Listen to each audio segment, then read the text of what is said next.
Hello everybody, welcome back to Commonwealth. Flipper, welcome to the Commonwealth cabin here in just a second. So I've got a doozy of an episode today for you, and a lot of times I try to come up with a good topic that I think is important. Today it just kind of hit me in the face with some of the comments I've been getting about some things that are a little bit out of our control. And there's emails coming in about a couple different things as well, and I put it all together and I'm like, this makes for a good video, and I think I'm gonna tick some people off today. I hate to say, might even lose a few subs, but I hope to inspire a few people as well.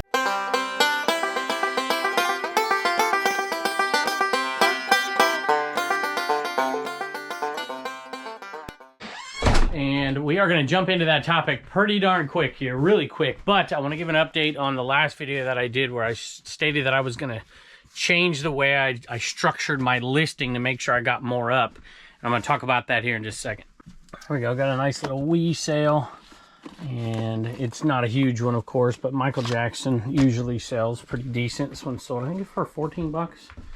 Plus shipping. And it actually was that last video that I got a lot of these comments that I'm talking about now that we're going to talk about on this particular episode. But before I do, if you didn't watch the last episode, I said I was going to dedicate 1 hour with nothing else to do to listing. And it's a change from what I've done in the past. And I've done that now for 2 days, or is it 2 days, I guess. And I didn't see immediate results the first day. Matter of fact, it was really, really slow. I think we had 4 sales or something. A lot of those are in today's, and then the day before sales were slow too. We don't have a ton going out of here today. However, today's sales, after making this change and getting many more listings up because of how I did it, the sales started to come in today. That'll be on the next video. So that makes me feel good, and a couple of them are really nice sales as well. But it was that video where people immediately, and it's kind of what you do, right? If you make a bunch of sales, a certain amount of people are going to come at you like, oh, you know, you're on YouTube and you do this and whatever. They'll make up excuses why they're not selling and why I am selling. But then when it goes the other direction, when I've had I had a slow week, I had a slow weekend, I had 2 days before this were slow. It's just now ramping up. And so then a different crowd of people come in and say, well, either they criticize me and my picking style or whatever, or, and this is what I saw a lot of, people blaming eBay, people blaming all kinds of things for their failure. Now, I will criticize places like eBay and Goodwill and the post office raising prices and all those things. And I often do, and we'll talk about some of those things today, actually. But what I tend not to do, I try never to do, is to take the power away from myself. And that's what I want to talk about today. You know, I started teaching. I had a really wise older teacher. She told me, she just asked me a question, a little Socratic method. She said, hey, what do you think the #1 factor is in the success of your classroom? And I thought, that's an interesting question. And it was rhetorical. She didn't really want to hear my answer, but she gave me the answer. And I never forgot it. It was my very first year teaching. NC State Wolfpack University mascot. I think I underpriced this. This was a tough one to price. Picked it up really cheap at the 301. And you see there's a bunch of different ones. Some of the mascots go for big bucks. Some of them go for nothing. Some of the listings are really low. It's like, I don't know where to price this thing. There was no NC State Wolfpack. I put it out at $22.95 and it sold in like less than 2 days. So not a bad sale right there. Plus shipping. She said the answer to the question was you. She said, you're the answer to the question. It will always be that. It won't matter what the administration is doing, what new initiatives, how much you're getting paid, if you didn't get a raise. It won't matter how bad the kids are or how bad the parents are, or, you know, do you have enough supplies for the classroom? None of that will matter. Well, it might not. I'm not going to say it doesn't matter at all, but the #1 factor will never change. It'll always be you. Just remember it. I wanted to say something about that Michael Jackson. I thought it was maybe a viewer sale because somebody left a message, but it wasn't. I think you might get a kick out of it. She said, you know, we teach history, and she rattled off all these just brilliant people in history, and she said, you know what they all have in common? I said, what? She said, none of them had a formal education. He's like, all these people existed long before formal public education. So the answer doesn't lie in the system. The answer lies in you. And I'm like, well, that's really, really smart. And you know what? Sometimes there are issues, and we're going to get into those in just a second. Post office, eBay, you know, in this case, the school administration or kids or whatever. But if you have the right attitude towards it and you don't just seed your own power, you can come up with solutions to most dilemmas. Talking phone Cabbage Patch Kid. I thought this one had some kind of an issue. I can't remember what it was. But anyway, it sold, and it sold for $20 plus shipping. Not a huge winner, but still pretty cool sale. Before I forget and dig into this topic that I think is important for a lot of folks, including me, to hear my own message here. Hi, let's see, if you have a few spare seconds, would it be possible to wipe down clean the case for me? And I looked at it a minute, I was like, that thing's clean as could be. Please also don't worry about providing an invoice in the package. Save the paper. So this person is almost certainly a drop shipper of some sort. So, but we're going to ship it out, and I'm happy to make the money. It's not exactly a popular thing to make a YouTube video and say, hey, it's not eBay's fault, it's your fault. It's not Goodwill's fault, it's your fault. It's not the post office's fault, it's your fault. Not exactly popular. And that's not exactly what I'm saying here either. It's really a video about mindset. And I've done this before. I'm going to take a little bit of a different tact. But before I do, let me placate the folks that want to blame those other places, because there's plenty of blame to go around for different things. My point is, don't ever cede your own control and your own power because of the mistakes or the difficulties in dealing with institutions like the post office. Yeah, the post office raises prices. Does that end reselling? No, it doesn't. And so I decided, instead of titling the video, it's your fault or something like that, that I titled it Their Argument, which is what you see in the thumbnail and title, more than likely, unless I changed it.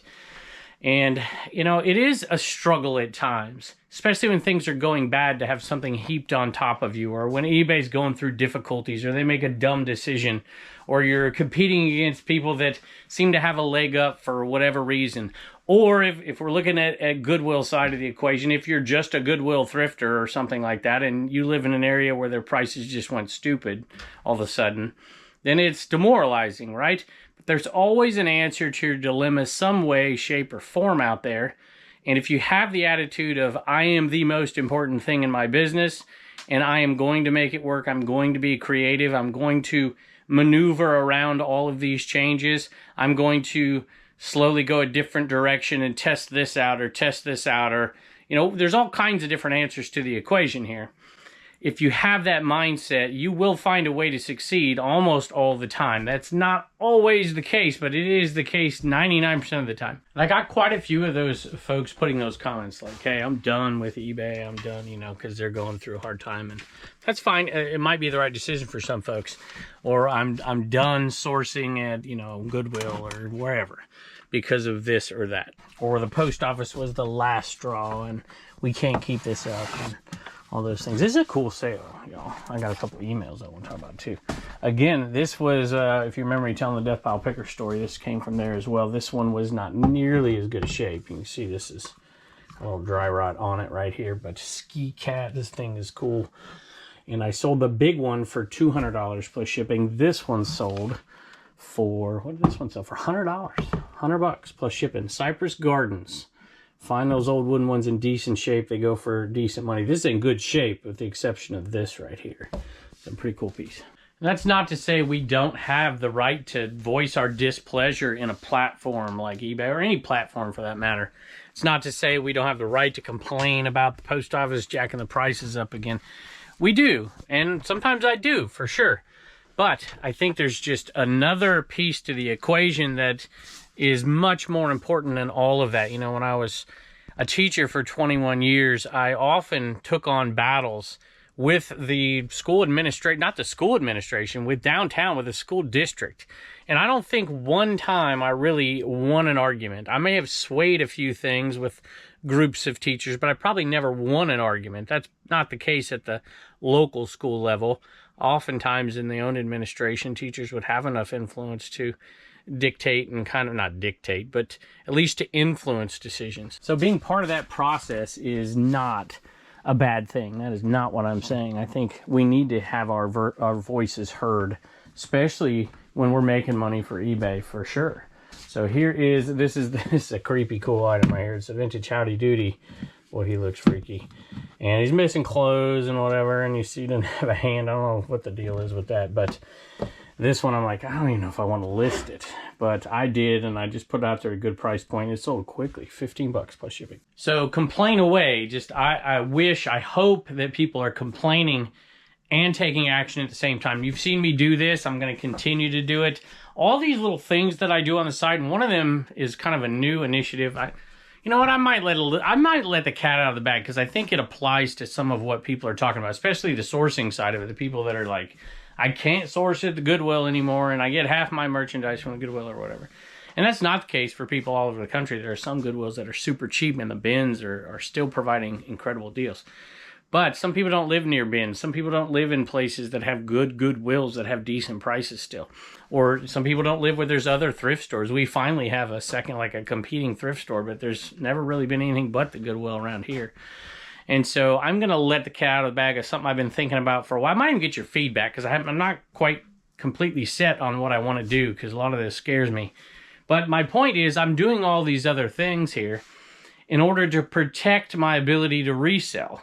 And if I need to go on another platform or have hedges against anything that may come, I'm going to continue to do that because I love reselling so much. The reality is that not only do I love reselling, but I love sourcing at garage sales. I just love it. I don't know what is therapy. I don't know. I'm sure a lot of you are like that out there as well. So all of these things I'm talking about are really to protect what I love so much out there. And there's a lot of people who love to thrift, and it's completely been ruined because for them in their area, they might blame me or blame thrifters or blame YouTubers or whatever.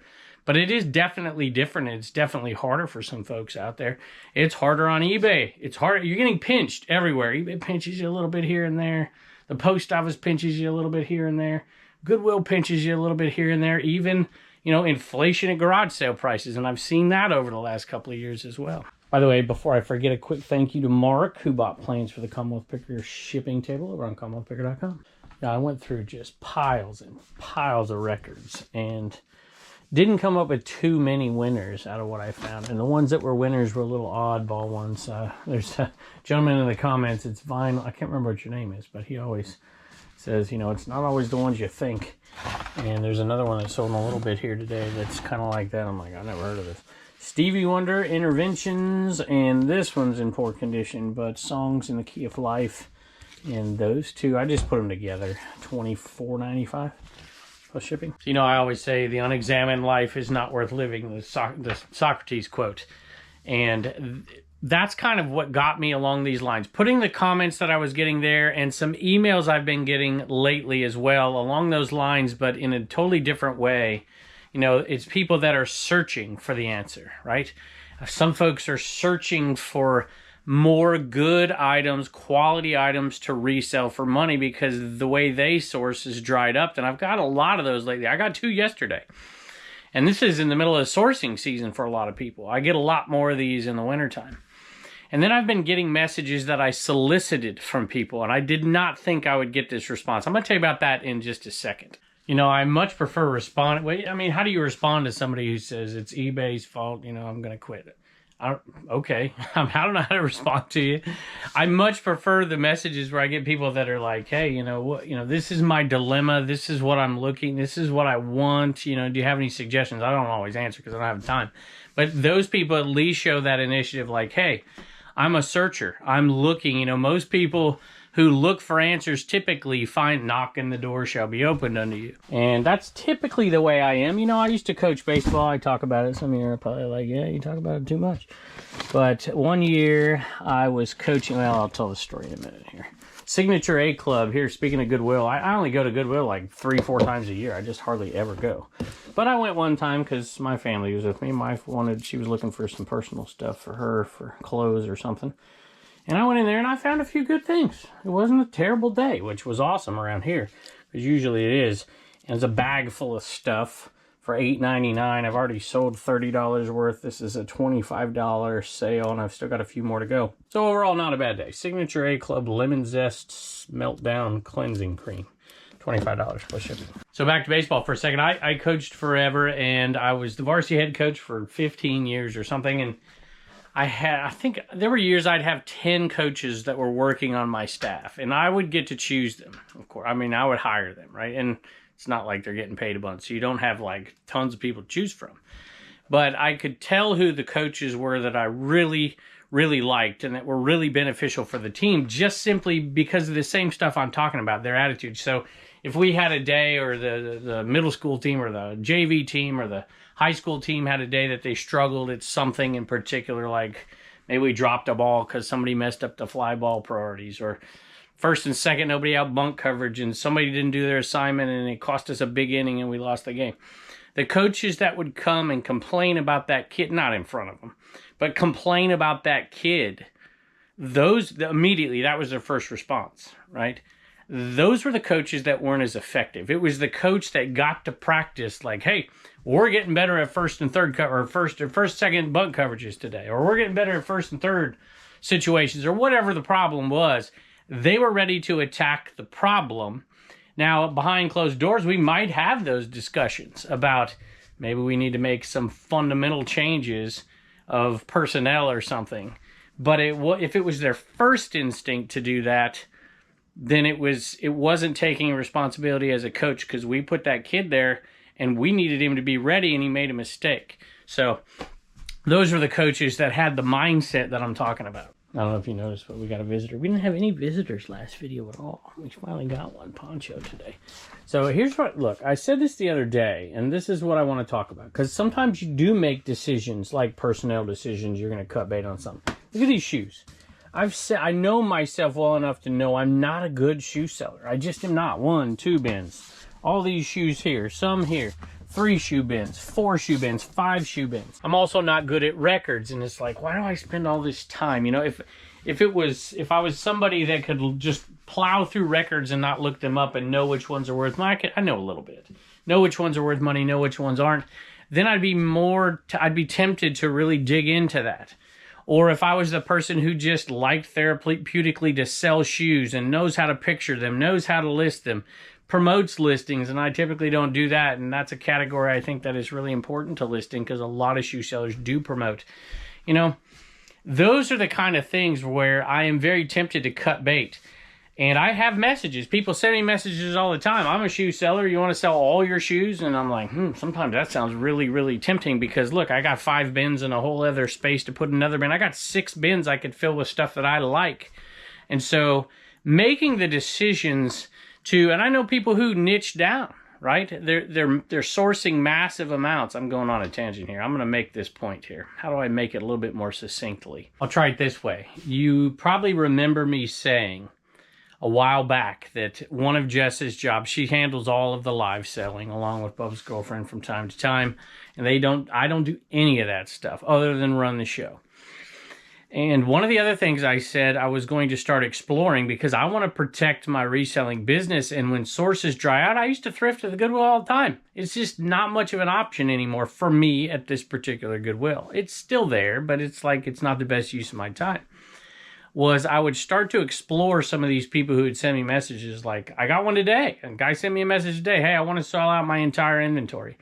And it's very tempting to do that kind of stuff. But then I'm like, I don't know if I could process everything and do what I do and still go out and source at yard sales, which I love. And I said, Jess is going to start taking messages, jess.commonwealthpicker@gmail.com, from folks who want to sell out a collection. Somebody passed away in their family and they watch the show and they're like, this is overwhelming. I want to buy, I just want to sell everything at one lot.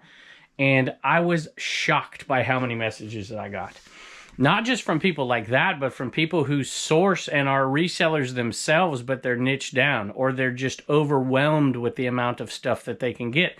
And then I get on the other side of the equation, the message from the people that are like, I just can't find good merchandise anymore. And I'm like, this might be an opportunity for me to do something that I've been hoping to do for myself. I source a ton. It's hard for me to pass up shoes I know are worth money, but then I get them, I'm like, I can't get top dollar. I can. I just choose not to do the work that it takes, or I choose not to learn something that it takes to sell shoes because I don't enjoy it. And I thought, okay, maybe I'm going to, this is what I'm talking about, finding solutions. Maybe I will start selling these shoes off to people.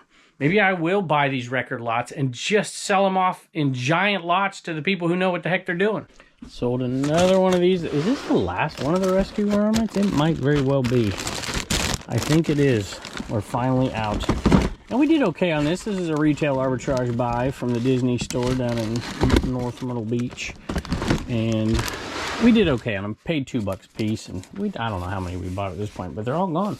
Rescuers Christmas ornaments, just under 14 bucks, I think. You know, I'm pretty close to max capacity. I always thought I could handle about 2,000 items in my store, and I think we could. Now looking at it, how close we are to that, we're in the 1,800 or something. I think we could probably do more because that eBay cave's got a little space as well. But I keep looking at those shoe bins. I'm like, man, maybe I've already bumped my price up for shoes. I won't pick up a pair of shoes unless I think I can make $25 profit on them. And sometimes I can't even do that because I don't know what the heck I'm doing with them. But I just think, man, I could have 5 more giant bins and I could be doing stuff that I wanted to do. And then I just thought, okay, you know what? I'm going to do this. And this is where I'm letting the cat out of the bag a little bit early, and I need some advice from y'all, or some thoughts anyways, from different perspectives, because we're all in different places. I'm like, you know what, there's District. I could do this on Dibdit. I could just sell lots on Dibdit, but I'm like, you know, Dibdit doesn't really want shoes. It's a pop culture website. They're not going to do that. I could probably do that in records in bulk. And we did one-off sales over there. It was a lot of work. We made some money, but I'm like, I don't even want to take that time. I just want to sell them off in one giant lot and be done with it. And then I saw Dave's show. Dave did a show over there where he was selling one-offs, and then he decided he would sell a giant tub full of nothing but Harry Potter Lego. I'm looking at this thing. I'm like, man, there's hundreds of dollars, $400 worth of stuff in there, or whatever. I don't know exactly what it was, but there's a bunch. He's like, yeah, I paid $40, whatever, I'll auction it off. And it got like 120 bucks. And I'm like, It's like he made a quick, $80 profit on that. Minus fees and stuff, and fees are cheaper over there. And the shipping is in your control. It's not like Whatnot. Like, if he sold that on Whatnot, it'd be like a massive upcharge because the fees are ridiculous on the shipping. Or the prices, I should say, on the shipping. And I'm like, that person who's going to get that, they're going to make $400 on that thing, or whatever they're going to make on it. I was like, this is interesting. It's like, maybe I can be a middleman for shoes or for records or for stuff that I buy in quantity. And now that all these people have sent me these messages saying, hey, buy this all out, and I'm like, I don't have the capacity to process this stuff. And I'm not hiring in it. I mean, we got Jess, obviously, but she's not even full-time. I'm like, I don't want to do that. I want to go down that road. But I'm like, hey, maybe I'll just open my own District and wholesale off the stuff I have, just get it on live, and here you go, and pass on some deals to the folks out there who might struggle to source. And I've just got a flood of people. We can't even respond to everybody who wants to sell all of this stuff off or whatever. I think maybe this is what we'll do.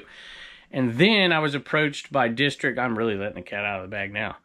And some other folks who are local, because I did respond to a lot of these local folks who source way differently, and they're in a completely different boat than everybody else. They're like, shoot. It's like, I buy storage units. One guy's like, I got so much stuff, and he resells. He's like, I couldn't process it in a million years. I have to get rid of this to a flea market guy. I got to give this away. I got to do massive sales on Facebook, whatever it is, to process it. And they come to me and they're like, hey, just give me a price for it. Or, this is what I get a lot too, I'll just consign it with you. And I don't really do consignments. I'm like, forget that. And then I got 2 other messages. And then 1 other message. One from a guy who's basically got a rag house. I'm like, holy cow, this is tons of merchandise. And they're trying to figure out ways to make a little bit of money and get it gone so they can focus on their primary business. And then another local guy down here, he does storage units as well. Have one person who buys from auctions all over the country, and they specifically niche down in one category. They buy massive quantities, but they only pull things for that one category, and they got to get rid of the rest of the stuff. They just want their money back and a little bit of profit. I really got to pick a couple items. I'll tell you what, let me pick a few, and then we'll kind of finish this conversation up with me asking you some questions, because I really need a little advice, because this is going to be about our little community here. These are so cool. Tupperware kids playset, y'all. I did retail arbitrage on this one. I got to tell this story, but this is a viewer. Let me read this really quick. But it's the miniature Tupperware, the plates, the cups, the pitchers, just really cool harvest colors. Sold for $24.95 plus shipping. And that did go to a viewer, went to Bradley. We haven't had near as many viewer sales of late. And Bradley is one of the Crosley Field. We recognize you, Bradley. Thank you for the support as always. Hey, Kevin, hope all is well with you and your family. Granddaughter is going to love the Tupperware set. Very cool. Keep up the great video content. Very much enjoy that, Brad. And 2 more Tupperwares coming up here in just a second. So, Brad, thank you. We appreciate it. We hope your granddaughter enjoys that for sure. I'm sure she will. Let's pull the next 2 Tupperware really quick. My dad asked me the other day when we were outsourcing, he's like, why do you always pass up all this Tupperware? I see you buy it in the videos. I'm like, look, there's certain Tupperware that sells and certain ones that don't. And this seems silly. But these tend to sell for me all the time. And this one right here, this little one, sells for $12 plus shipping. And the bigger ones, I love to find them with the lids and stuff because you can get a little bit more money. And with the paint in really good shape. But this one sold for $15 plus shipping. Y'all, I have so much more I want to say, and that Poncho wants to hear this video. And I'm going to. But I don't want to forget my little note about this. First of all, it's my go-to tape. And this one right here is from American Bubble Boy. This is the 3-inch tape. They're out of the big ones, but you gotta order them individually, and it's a little bit more right now because they're out. But they also have 2-inch tape over there. What am I talking about? My go-to tape, American Bubble Boy, link down below. Code Commonwealth, you can get 5% off. But the reason I want to mention it is to promo a show. I promoted it last time. Jess wants me to make sure I promo the show. Sometimes I forget because I'm focused on eBay. But here we go. I'm promoting the show. But the 17th, July 17th, we're doing a giveaway show. We're auctioning off like 50 items or more. Can't remember how many they put in there. But every single item that gets bought, there's going to be a giveaway. And the giveaways are going to be worth between like $5 and, I don't know, the highest one I have so far as giveaways is a $25 gift card somewhere. But we might go up higher than that, just as a thank you to all of you in the middle of the summertime.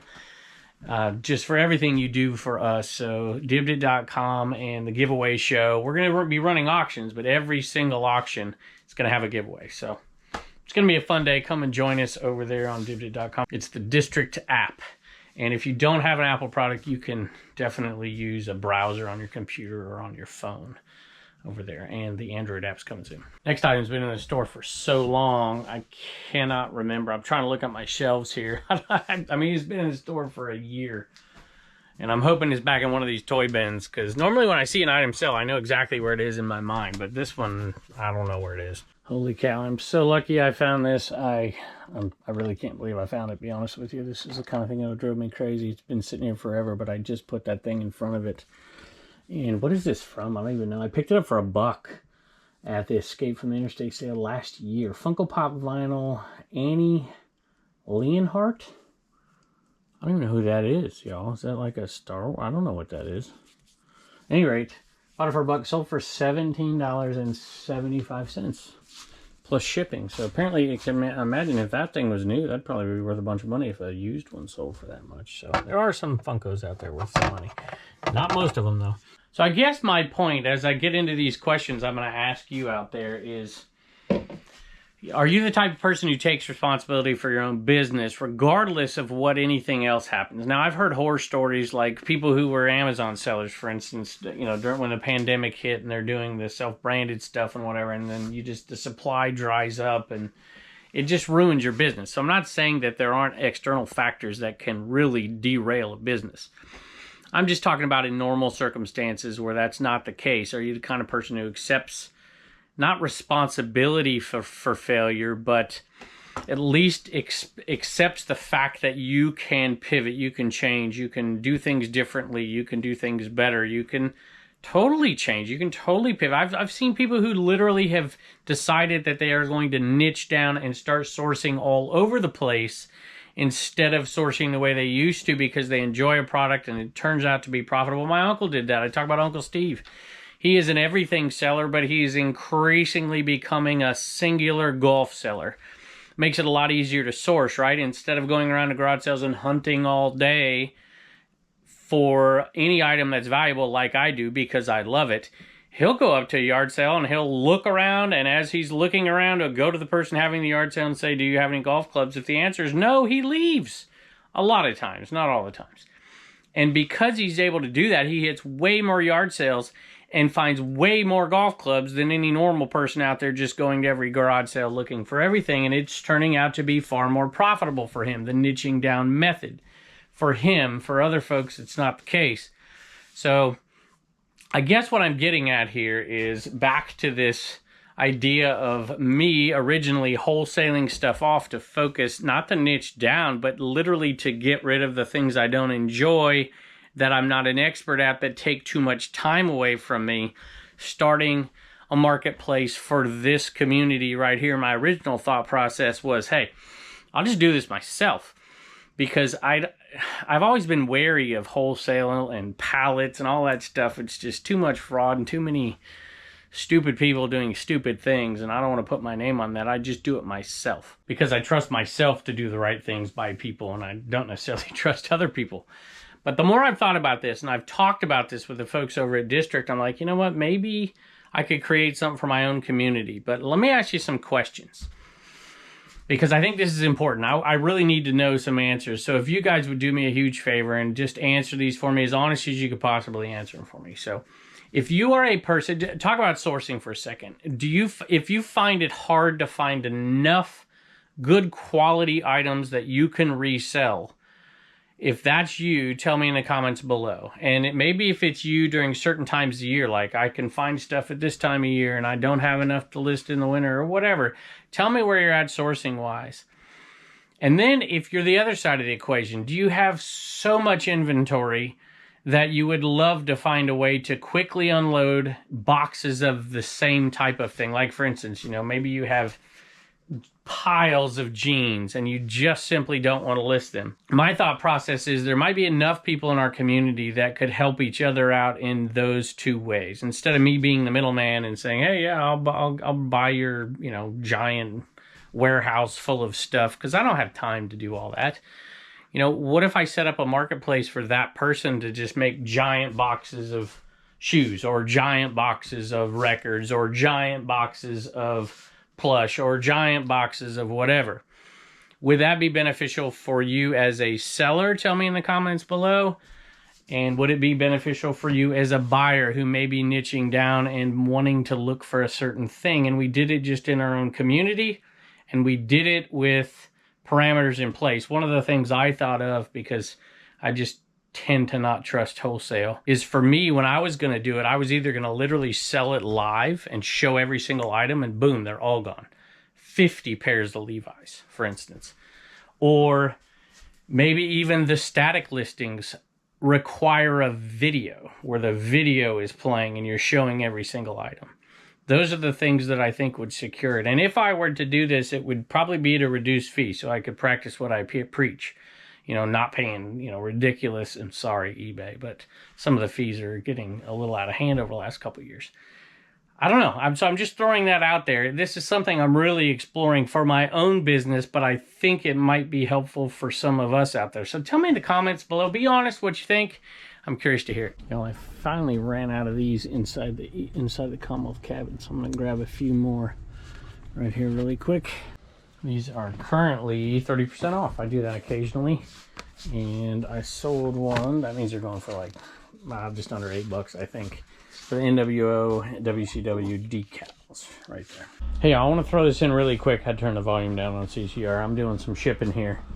And I apologize to folks who have sent me stuff lately. I have not got to them. But somebody sent me this, and somebody else opened this package up. And now I have the Knott's Berry Farm box, but I don't know who sent it, and I didn't see a message. So please tell me who sent this, because I really want to thank you. Check that out. Knott's Berry Farm and Ghost Town, Buena Park, California. My mom used to work there in Buena Park.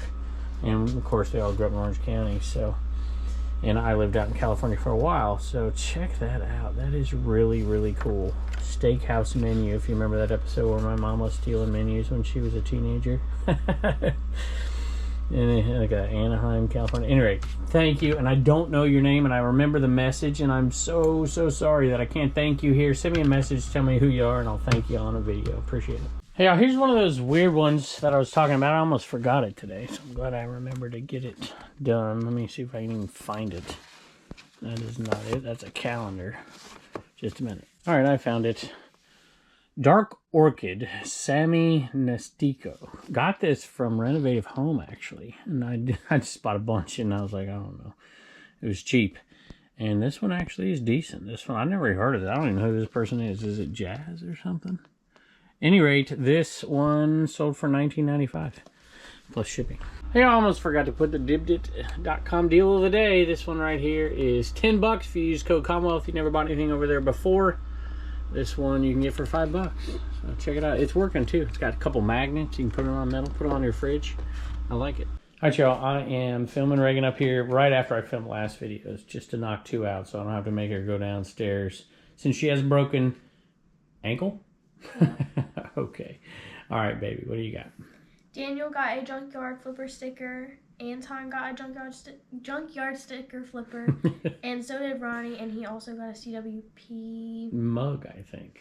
Oh, no CWP sticker, and Tom got the mug. Tom got a CWP mug. All right. Thank you, baby. Bye. And don't forget your stickers at CommonwealthSticker.com. That reminds me of something else. I occasionally get messages from folks. Well, I get a couple from people in New York City. Matter of fact, one of the people who have repeatedly asked me to buy my entire stock of shoes is from New York, right? They're like, yeah, you want to see high thrift store prices, you know, try to find a thrift store that has anything, you know, relatively priced. And they're a reseller. Like, they find it really difficult to find merchandise. I'm like, okay. And then I occasionally get messages from folks that are disabled and can't get out and source. I'm like, man, there's got to be a way we could connect these people in a cost-effective way that makes sense. Because I can guarantee you, I mean, some of these shoes I buy for dirt cheap, way cheaper than Goodwill. And I'm like, I'll just take a smaller cut and ship the whole thing out and do it that way. Maybe I'm crazy, but I really think this is something, I don't think it has to be big. I think it could just be small in our own community so we can, you know, have some accountability and some confidence when we make these purchases. So I'm really toying with this idea of just keeping it to myself or really expanding it and making it something that our community can help each other out with. I think it's a decent idea. Plus it gives the, you know, those people that like, I can't source, or it's, you know, Goodwill's fault, you know, hey. And a lot of creators have said this lately and taken a lot of heat for it. It really truly is a matter of people putting their nose to the grindstone. And because I've done it, I've never purposely done it before, but when I started to do this, I now have connections with 3 different auction people who get the storage auctions in my community. I don't like sitting there looking at the computer and bidding on storage units and whatever, but I have connections with them now, and I'll pay them a little bit more than they paid for this stuff. It's just, I don't know if I have the capacity to do it. The space and the desire to hire somebody else, because I source so much at yard sales all year. But man, there are so many ways to source out there. The Facebook marketplaces and the auctions from all over. You know, you've heard Kat and Nurse Flipper do. That's how she sources. There's so many people who source like that. But they enjoy it, right? I'm not sitting in front of a computer and doing that. It's not my cup of tea. But it is for some of y'all out there. So tell me what you think in the comments below. And, you know, feel free to complain about the post office or Goodwill or eBay or any marketplace. I often do. But I never change the initial thought process of, hey, I determine my own future. And I think we still live in a country where we can really determine most of our own future with some, you know, there's another video I got coming up, you know, we're afraid of all these different things. There's one thing I truly am afraid about for reselling. I want to get into that topic later, but hey, I've rambled like crazy. Do I have anything else to ship today? I don't think so. I was supposed to give you a Dibdit update, see how it's going. But it's going well. We're adding more people than we ever have, so that's really cool. But I think that's it for today. And yeah, we'll call it a day. Thank you for joining us, and I can't wait to see you next time.